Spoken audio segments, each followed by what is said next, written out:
রাস্তাতেই আমিও অফিসে যাচ্ছিলাম, এই রাস্তাতেই গাড়ি এসেছে আর আমরা চেষ্টা করছি, ভেতরে প্রচুর কেমিক্যাল আছে, তা আমরা একটু দাহ্য পদার্থ তো একটু সময় লাগে এগুলো কন্ট্রোল করতে, তো কন্ট্রোল হয়ে যাবে। আমরা ল্যাডার লাগিয়ে কাজ করছে, আমরা খুব হিট আছে। সল্টলেকের সেক্টর 5 অগ্নিকাণ্ড, টেকনোপলিসের কাছে ছাপাখানায় বিধ্বংসী আগুন। সরাসরি রয়েছে আমাদের প্রতিনিধি মোহন। মোহন, এখন কি পরিস্থিতি?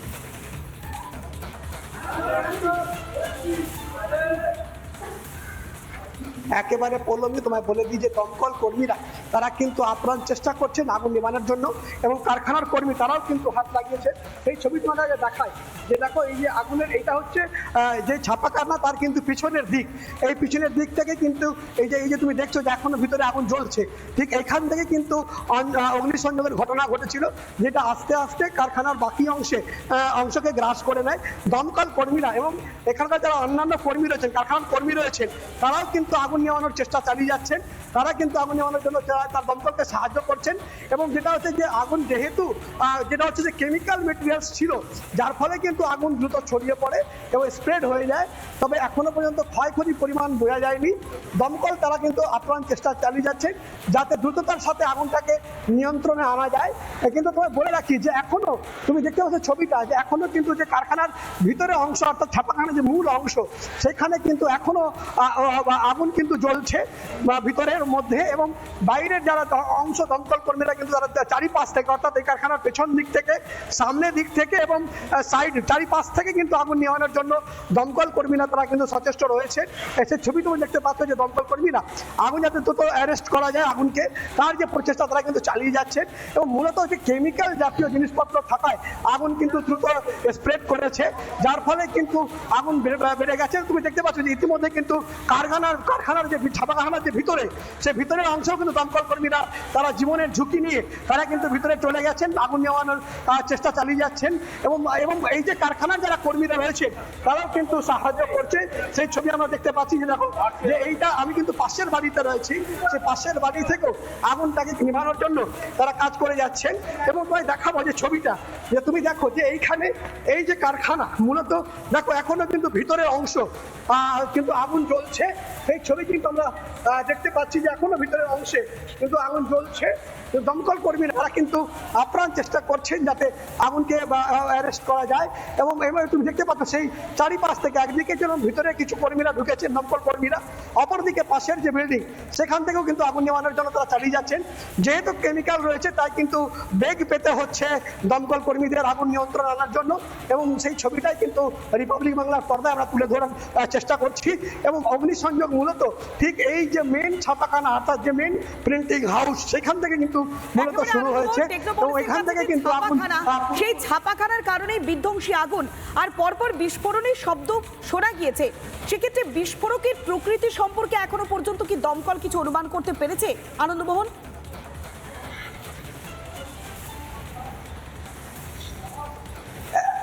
একেবারে পল্লবী, তোমায় বলে দিই যে যেহেতু কেমিক্যাল জাতীয়, অর্থাৎ ড্রামের মধ্যে যে ছাপাখানার মেটেরিয়ালে যে কেমিক্যাল ব্যবহার হয়, যেটা বলা হচ্ছে যে স্টিকার গাম জাতীয় কেমিক্যাল ছিল, যেগুলো খুব হাইলি ফ্লেমেবল। সেই হাইলি ফ্লেমেবল।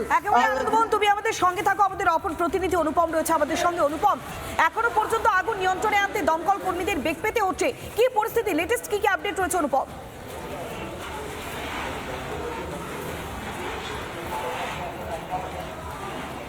দেখো, তোমায় জানিয়ে রাখি, আগুন এখনো নিয়ন্ত্রণে আসেনি। দমকলের 6টি ইঞ্জিন এই মুহূর্তে কাজ করছে। আগুনের উৎসস্থলে এই মুহূর্তে রিপাবলিক বাংলা রয়েছে, সেই ছবিটা দেখাচ্ছি।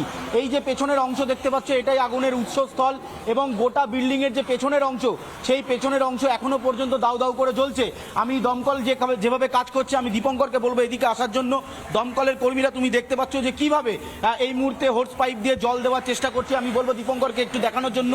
তুমি দেখতে পাচ্ছ দমকল আধিকারিকরা তারা এই মুহূর্তে রয়েছে, এবং এই যে হোস হোস পাইপ রয়েছে, এই দিয়ে কিন্তু আগুনের মূলত উৎসস্থলে জল দেওয়ার কাজ চলছে। দীপঙ্করকে বলবে একটু এদিকে আসার জন্য। এদিক থেকে এসে দীপঙ্কর ভেতরের ছবিটা দেখাও, ভেতরে একেবারে সোজা ক্লোজে চলে যাও, দেখাও যে কিভাবে এখনো পর্যন্ত ভেতরে আগুন রয়েছে। বাইরের অংশে যেখান থেকে আগুন নেভানোর এই মুহূর্তে দমকল আধিকারিকরা চেষ্টা চালাচ্ছেন, সেইটা উৎসস্থল হলেও আগুন কিন্তু দ্রুত ভেতরে পৌঁছে গিয়েছিল, দ্রুত ভেতরে ছড়িয়ে গিয়েছে। সেক্ষেত্রে আগুন কিন্তু এই যে বিল্ডিং এর ভেতরে, সেই ভেতরে রয়েছে, ভেতরে প্রচুর পরিমাণে ব্যাক সাইডে আমরা দেখতে পাচ্ছি এসি রয়েছে, সেই এসি থেকে আগুন কিন্তু আরো দ্রুত ছড়িয়ে যায়। কালো ধোঁয়ায় সেক্টর 5 ঢেকে গিয়েছিল, এখনো আগুনের সেই ছবি আমরা দেখাচ্ছি। এবার আস্তে আস্তে কিভাবে জল দেওয়া হচ্ছে, দমকল আধিকারিকরা কিভাবে পাঁচিলের ওপর দাঁড়িয়ে জীবনের ঝুঁকি নিয়ে কিভাবে জল দিচ্ছে তুমি দেখতে পাচ্ছ। হোস পাইপ কাঁধে করে 3 থেকে 4 জন দমকল আধিকারিকরা রয়েছেন, তারা এখান থেকে সরাসরি আগুনের যে উৎসস্থল, সেখানে পাঁচিল উল্টো দিকের যে বিল্ডিংয়ে আমরা এই মুহূর্তে রয়েছি, তার পাঁচিল পর্যন্ত গরম হয়ে গেছে। অর্থাৎ আগুন যে কতটা ভয়াবহ ছিল বা ভয়াবহ আছে তার ছবি দেখাচ্ছি। আগুন কিন্তু এখনো নিয়ন্ত্রণে আসেনি। সরাসরি দীপঙ্করকে বলবো সেই ছবিতে যেতে এবং দেখাতে বলবো যে কিভাবে আগুন নিয়ন্ত্রণে আনার চেষ্টা চালানো হচ্ছে এবং প্রচুর পরিমাণে দাহ্য পদার্থ যেহেতু ভেতরে ছিল, তাই কিন্তু দ্রুত আগুন ছড়িয়ে পড়ে এবং দাউ দাউ করে সেই আগুন জ্বলছে। দীপঙ্কর কাঞ্জিলাল সেই ছবি দেখাচ্ছে, তুমি দেখতে পাচ্ছ দমকল আধিকারিকরা তারা হোস পাইপের মাধ্যমে সেই আগুন, যেটা আমরা দেখাচ্ছিলাম এখন সেখানে সেই আগুন নিয়ন্ত্রণে হচ্ছে। আমরা যে ছবি একটু আগে দেখাচ্ছিলাম ভেতরের অংশে, যেখানে কিন্তু এখনো আগুন জ্বলছে, সেখানে এবার হোস পাইপের মাধ্যমে জল দেওয়ার কাজ চালাচ্ছে। দীপঙ্করকে বলবো এদিক থেকে দেখানোর জন্য, এদিকে আসো দীপঙ্কর, এদিক থেকে দেখাও কিভাবে দাউ দাউ করে আগুন জ্বলছে। ভেতরটা এখনো পর্যন্ত যথেষ্ট পরিমাণে আগুনের কিন্তু যথেষ্ট লেলিয়ান শিখা, আমি সরাসরি সেই ছবি দেখাচ্ছি, তুমি দেখতে পাচ্ছ আগুনের লেলিয়ান শিখা কিভাবে পুরো কোম্পানির ভেতরের যে অংশ পেছন দিকে ব্যাক সাইডের, সেটা কার্যত পুরো একেবারে ভস্মীভূত করে দিচ্ছে। দীর্ঘক্ষণ প্রায় 2:50 নাগাদ, 2:35 থেকে 40 নাগাদ আগুন লাগে, এখন প্রায় 3:30, 3:35, প্রায় ঘন্টাখানেক হতে চললো, আগুন কিন্তু নিয়ন্ত্রণে আসেনি। দাউ দাউ করে সেই আগুন এখনো জ্বলছে। হোস পাইপের মাধ্যমে দমকল 6টি ইঞ্জিন কাজ করছে, প্রচুর ধোঁয়া, যে কালো ধোঁয়ায় কার্যত গোটা এলাকা ঢেকে গিয়েছে, সেই কালো ধোঁয়া রয়েছে।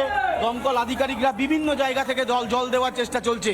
যেহেতু আগুন বড় আগুন, সেই কারণে আগুনের বিভিন্ন উৎসস্থল, আমরা যে পেছনের অংশের ছবি দেখাচ্ছি সেই আগুনের উৎসস্থল, আবার একটু আগুনটা দেখাতে বলবো দীপঙ্কর কাঞ্জিলালকে, বলবো যে আবার সেই আগুনের ছবি দেখাতে এবং দীপঙ্করকে বলবো এবং সেই ছবি দেখাচ্ছে দীপঙ্কর যে কিভাবে জল বিভিন্ন জায়গা থেকে দেওয়ার চেষ্টা চালানো হচ্ছে। দীপঙ্করকে বলবে এইদিকে আসতে, দীপঙ্কর এইদিকে, ডান দিকে ছবি দেখাও, ডান দিকে ছবি দেখাও, দেখো কিভাবে দাউ দাউ করে জ্বলছে, সেই ছবি আমরা দেখাচ্ছি। দাউ দাউ করে গোটা এই যে প্রিন্টিং প্রেস, সেই প্রেসের বিভিন্ন অংশে এই পাঁচিল গরম হয়ে গেছে, উল্টো দিকে দাউ দাউ করে আগুন জ্বলছে। আগুন কিন্তু নিয়ন্ত্রণে আসেনি। আবারও বলছি, 6টি ইঞ্জিন কাজ করছে, আরও একটি ইঞ্জিন এসছে, কিন্তু ভেতরে আগুন এখনো রয়েছে, আগুন কিন্তু নিয়ন্ত্রণে আসেনি। এটাই আগুনের মূল উৎসস্থল। আমি যে ছবি দেখাচ্ছি তুমি দেখতে পাচ্ছ আমার পেছনে যে ছবি, এইটা হচ্ছে আগুনের উৎসস্থল। দীপঙ্কর কাঞ্জিলালকে বলবো আবার ছবি দেখাতে, কিভাবে দাউ দাউ করে এই যে প্রিন্টিং প্রেসের যে ব্যাক সাইডের অংশ রয়েছে, যেটা কংক্রিটের ঢালাই না হলেও ওপরে টিনের শেড, সেই কংক্রিটের ঢালাই না হওয়া বিল্ডিংয়ের দোতলায় কিভাবে আগুন দ্রুত ছড়িয়ে পড়েছে। ভেতরে কেউ আটকে থাকার খবর নেই বলে আপাতত কর্মচারী যারা রয়েছেন, যারা স্টাফ রয়েছেন, তারা জানিয়েছিলেন। এবং পেছনের দিক থেকে আমরা ছবি দেখাচ্ছি এবং সেক্টর 5-এর আকাশ দেখাও কিভাবে কালো ধোঁয়ায় গোটা সেক্টর 5-এর আকাশ কালো ধোঁয়ায় ঢেকে গিয়েছে। পরপর বিল্ডিং, তথ্য প্রযুক্তি কেন্দ্র, তথ্য প্রযুক্তির একাধিক অফিস রয়েছে, আইটি সেক্টর একাধিক রয়েছে, সেখানে বিভিন্ন এর যে ক্লোজ প্রক্সিমিটিতে যারা যে ধরনের অফিসগুলো ছিল সেগুলো ফাঁকা করে দেওয়া হয়েছে। যেহেতু যেখান থেকে আমরা দাঁড়িয়ে এই ছবি দেখাচ্ছি সেইটা আন্ডার কনস্ট্রাকশন, এখান থেকে কিন্তু আগুনের ছবিটা একেবারে স্পষ্ট। দমকলের যেটা বক্তব্য যে এই আগুন কী কারণে লাগলো সেটা তারা খতিয়ে দেখছে। যেহেতু এসি রয়েছে প্রচুর পরিমাণে, আমরা এখান থেকে পেছন থেকে অন্তত 10টা এসি দেখতে পাচ্ছি, এর বাইরেও ব্যাক সাইডে প্রচুর এসি রয়েছে। দমকলের আধিকারিকরা তারা পেছন দিক থেকে আগুন নেভানোর চেষ্টা চালাচ্ছে, কালো ধোঁয়ায় ডেকেছে। আবার একটু আগুনের ছবি দেখাও দীপঙ্কর কাঞ্জিলাল, সেই ছবি দেখাচ্ছে, তুমি দেখতে পাচ্ছ যে কিভাবে দাউ দাউ করে জ্বলছে। সেক্টর 5-এর পেছনের এই প্রিন্টিং প্রেস কারখানায় প্রচুর পরিমাণে দাহ্য পদার্থ ছিল, আমাদের কাছে সেই ছবিও রয়েছে এবং আমরা দেখিয়েছি দর্শকদের কিভাবে একের পর এক জার সেগুলো বার করে নিয়ে যাওয়া হচ্ছে।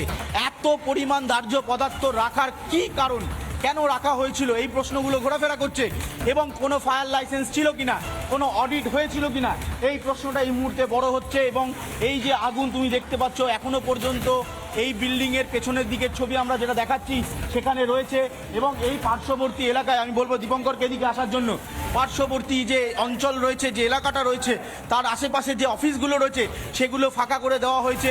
এবং এখান থেকে আগুন তুমি দেখতে পাচ্ছ যে এই যে অংশটা তোমাকে এই ছবি দেখাচ্ছি, এই অংশতে কিন্তু আগুন কিন্তু এখান থেকেই লেগেছিল। আবার এই অংশেতে আবার জল দেওয়ার কাজ দমকল আধিকারিকরা করছে।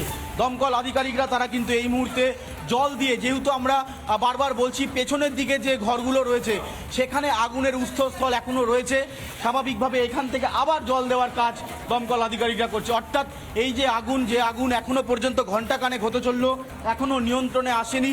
সেখানে বিল্ডিংয়ের বিভিন্ন জায়গায় কিন্তু এই মুহূর্তে তুমি দেখতে পাচ্ছ যে আগুন লেগেছিল, প্রচুর এসি ছিল। আমি এসির ছবিগুলো দেখাও দীপঙ্কর কাঞ্জিলাল, তুমি দেখতে পাচ্ছ আমরা এখানে 3টে দেখতে পাচ্ছি, আরও ফ্রন্ট সাইড ব্যাক সাইড নিয়ে একাধিক এসি। সেই এসি থেকে আগুন লাগলো না অন্য কোনো শর্ট সার্কিট হয়েছে সেইটা কিন্তু এখনো পর্যন্ত বোঝা যাচ্ছে না। অর্থাৎ এই অগ্নিকাণ্ডের পেছনে ঠিক কী কারণ সেটা দমকল খতিয়ে দেখা হচ্ছে। এবং এই যে প্রিন্টিং প্রেস, যেখানে প্রচুর পরিমাণে দাহ্য পদার্থ, কেমিক্যালের একাধিক জারের ছবি আমরা দেখাচ্ছিলাম, যে কেমিক্যালের জার তারা কোম্পানির যারা এমপ্লয়িরা রয়েছে তারা টেনে টেনে বার করছিল, সেই কেমিক্যাল এখানে প্রচুর পরিমাণে মজুদ ছিল। সেক্ষেত্রে দাঁড়িয়ে এত পরিমাণ কেমিক্যাল মজুদ রাখার কারণ কি, প্রত্যেক দিন কী পরিমাণ কাজ হতো এই সবটাই কিন্তু দমকল আধিকারিকরা খতিয়ে দেখবেন পরে ইনভেস্টিগেশনে। তবে আপাততভাবে বলতে পারি এখনও পর্যন্ত আগুন নিয়ন্ত্রণে আসেনি। 1 ঘন্টা হতে চললো, এই মুহূর্তে 7খানা ইঞ্জিন কাজ করছে দমকলের। এই 7টি ইঞ্জিনের চেষ্টায় কিন্তু এখনও নিয়ন্ত্রণে আসেনি। বিভিন্ন জায়গায় আগুনের ছবি কিন্তু আমরা দেখতে পাচ্ছি, হাওয়া চলছে, আগুন ছড়িয়ে পড়ার সম্ভাবনা থাকছে, যেহেতু বিল্ডিংয়ের পেছনের অংশে থেকে আগুন লেগেছিল। যে ছবি আমরা এই মুহূর্তে দেখাচ্ছি যে এখান থেকে আগুনের উৎসস্থল দেখাচ্ছি, এই মুহূর্তে দাও দাও করে চলছে সেই ছাপাখানা। তবে আগুন নিয়ন্ত্রণে আনার চেষ্টা করছে দমকলের 8টি ইঞ্জিন। যেহেতু ছাপাখানা, সেক্ষেত্রে প্রচুর পরিমাণে দাহ্য বস্তু মজুদ ছিল। পরপর বিস্ফোরণের শব্দ শোনা যায়, একাধিক এসি রয়েছে, সেই এসি থেকে শর্ট সার্কিট থেকে আগুন লাগলো নাকি অন্য কোনো কারণে আগুন লেগেছে তা কিন্তু খতিয়ে দেখছে দমকল। এই মুহূর্তে সেই ছবি দেখাচ্ছি রিপাবলিক বাংলাতে, ফার্স্ট অ্যান্ড এক্সক্লুসিভ। সল্টলেকের সেক্টর 5-এ অগ্নিকাণ্ড। এই মুহূর্তে দমকল মন্ত্রী সুজিত বসু তিনি ঘটনাস্থলে গিয়েছেন। নানা ধরনের কন্টেন্ট দেখার জন্য লাইক করুন, শেয়ার করুন আমাদের ফেসবুক পেজ, সাবস্ক্রাইব করুন আমাদের ইউটিউব চ্যানেল। পাশাপাশি অন্যান্য ব্রেকিং নিউজের জন্য অবশ্যই চোখ রাখুন রিপাবলিক বাংলায়।